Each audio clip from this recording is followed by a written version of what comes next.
and welcome to the next video in my research series where I'm looking at text mining and natural language processing and how that can help improve our lessons, the overall student experience.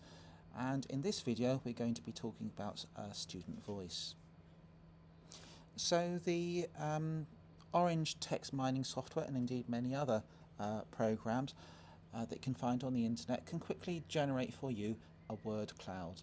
And here's an example of a word cloud that we've generated from 28 responses by students talking about their humanities lessons. So here we simply ask the student in the Google form to talk about how they feel about their humanities lessons.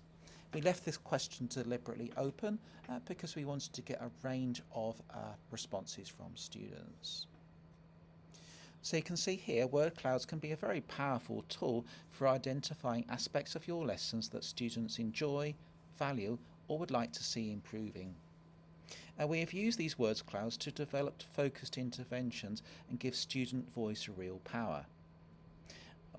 So at the start of the lesson, we do share these word clouds with students or at some point during the lesson. And we ask them to identify what they feel would be important words in the word cloud.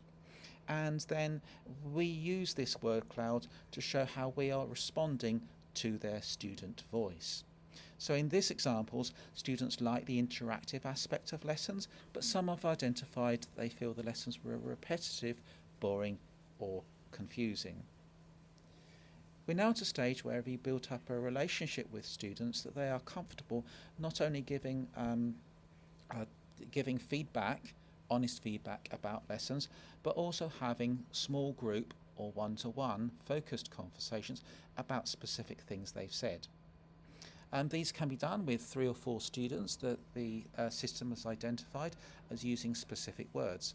So in this case, the students that express concerns about the lesson being repetitive, that was 3 students that expressed that, and we would have a small focus group with them just for 3 or 4 minutes to try to understand what their concerns are about the lessons being repetitive. This happens in the classroom, and while we're having that small focus group with a small group of students, other students will be completing a pre-prepared activity. So this conversation with students,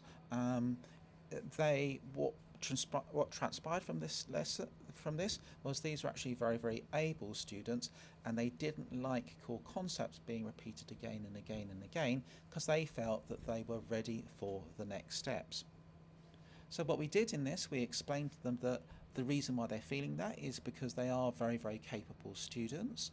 And what we said to them, if they feel that is the case, what they can do is in the department website, let us know, and then in the department website, while I am repeating a key concept, maybe in a different context for less able students, they can jump ahead to the next section and start pre-preparing for the next section of homework, for the next section of the work in the lesson.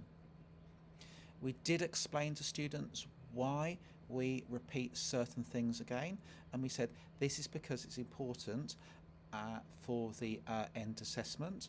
Some students would need extra help and would need to see that revisiting again and again and again. So we gave the students their options, but we also explained to them why we teach in this way and why there is repetition of the more important or difficult concepts. This is on our work that we're trying to do, where we're giving students a real voice and then responding to that voice and using feedback like the lesson is repetitive, or students here have talked about a lesson being confusing, to work with students in an individual basis or small groups so they feel that their student voice is really empowered.